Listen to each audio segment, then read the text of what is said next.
मोमिनो, अपने घरों के सिवा दूसरे लोगों के घरों में घर वालों से इजाजत लिए और उनको सलाम किए बगैर दाखिल न हुआ करो। ये तुम्हारे हक में बेहतर है, और हम ये नसीहत इसलिए करते हैं कि शायद तुम याद रखो। मोमिन मर्दों से कह दो कि अपनी नजरें नीची रखा करें और अपनी शर्मगाहों की हिफाजत किया करें। ये उनके लिए बड़ी पाकीज़गी की बात है, और जो काम ये करते हैं अल्लाह उनसे खबरदार है। मोमिनो, तुमको जायज नहीं कि जबरदस्ती औरतों के वारिस बन जाओ, और देखना इस नीयत से कि जो कुछ तुमने उनको दिया है उसमें से कुछ ले लो, उन्हें घरों में मत रोक रखना। हाँ, अगर वो खुले तौर पर बदकारी की मुर्तकिब हों तो और बात है, और उनके साथ अच्छी तरह से रहो सहो। फिर अगर वो तुमको नापसंद हों तो अजब नहीं कि तुम किसी चीज को नापसंद करो और अल्लाह उसमें बहुत सी भलाई पैदा कर दे। और अगर तुम एक औरत को छोड़कर दूसरी औरत करनी चाहो और पहली औरत को ढेर सा माल दे चुके हो तो उसमें से कुछ मत लेना। भला तुम बुहतान लगाकर और खुला गुनाह करके अपना माल उससे वापस लोगे? और तुम दिया हुआ माल क्यों कर वापस ले सकते हो जबकि तुम एक दूसरे के साथ सोबत कर चुके हो और वो तुमसे पुख्ता अहद भी ले चुकी हैं। और जिन औरतों से तुम्हारे बाप दादा ने निकाह किया हो उनसे निकाह न करना, मगर जाहिलियत में जो हो चुका सो हो चुका। ये निहायत बेहयाई और अल्लाह की नाखुशी की बात थी और बहुत बुरा दस्तूर था। तुम पर तुम्हारी माएं और बेटियां और बहनें और फूफियां और खालाएं और भतीजियां और भांजियां और वो माएं जिन्होंने तुमको दूध पिलाया हो और रिजाई बहनें और सासें हराम कर दी गई हैं। और जिन औरतों से तुम खलवत कर चुके हो उनकी लड़कियां जिन्हें तुम परवरिश करते हो वो भी तुम पर हराम है। हाँ, अगर उनके साथ तुमने खलवत न की हो तो उनकी लड़कियों के साथ निकाह कर लेने में तुम पर कुछ गुनाह नहीं। और तुम्हारे सुलभी बेटों की औरतें भी और दो बहनों का इकट्ठा करना भी हराम है, मगर जो हो चुका सो हो चुका। बेशक अल्लाह बख्शने वाला है, बड़ा मेहरबान है। और अगर तुमको इस बात का खौफ हो कि यतीम लड़कियों के बारे में इंसाफ न कर सकोगे तो उनके सिवा जो औरतें तुमको पसंद हों, दो दो या तीन तीन या चार चार, उनसे निकाह कर लो।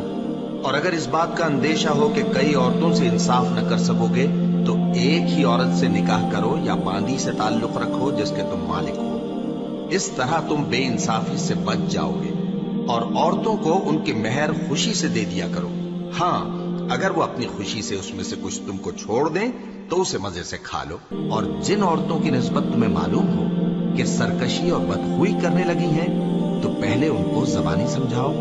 अगर न समझें तो फिर उनके साथ सोना तर्क कर दो। अगर उस पर भी बाज ना आए तो ज़दोकोब करो। फिर अगर तुम्हारा कहना मान लें तो फिर उनको ईजा देने का कोई बहाना मत ढूंढो।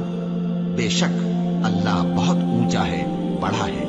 मोमिनो, मुशरिक औरतों से जब तक वो ईमान न लाएं निकाह न करना, क्योंकि मुशरिक औरत खा तुमको कैसी ही भली लगे उससे मोमिन लौंडी बेहतर है।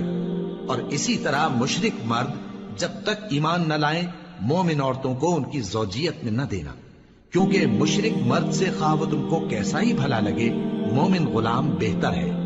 ये मुशरिक लोगों को दोज़ख की तरफ बुलाती हैं और अल्लाह अपनी मेहरबानी से बहिश्त और बख्शिश की तरफ बुलाता है और अपने हुक्म लोगों से खोल खोल कर बयान करता है ताकि नसीहत हासिल करें। और तुमसे हैज के बारे में दरियाफ्त करते हैं, कह दो वो तो नजासत है, सो अय्याम हैज में औरतों से किनारा कश रहो और जब तक वो पाक न हो जाएं उनसे मुकारबत न करो। हाँ, जब वो पाक हो जाएं तो जिस तरीक से अल्लाह ने तुम्हें इरशाद फरमाया है उनके पास जाओ।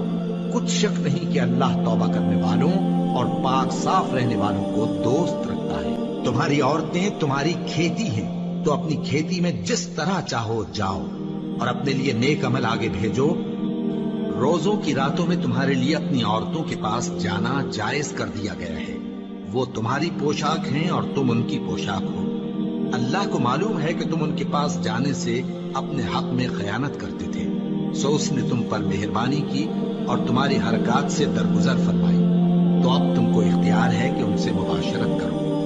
और अल्लाह ने जो चीज तुम्हारे लिए लिख रखी है यानी औलाद, उसको अल्लाह से तलब करो और खाओ और पियो, यहाँ तक कि सुबह की सफेद धारी رات کی سیاہ دھاری سے الگ نظر آنے لگے.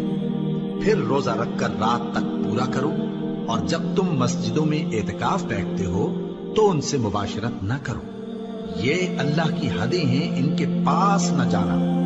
اسی طرح اللہ اپنی آیتیں لوگوں کے سمجھانے کے لیے کھول کھول کر بیان فرماتا ہے تاکہ وہ پرہیزگار بنے.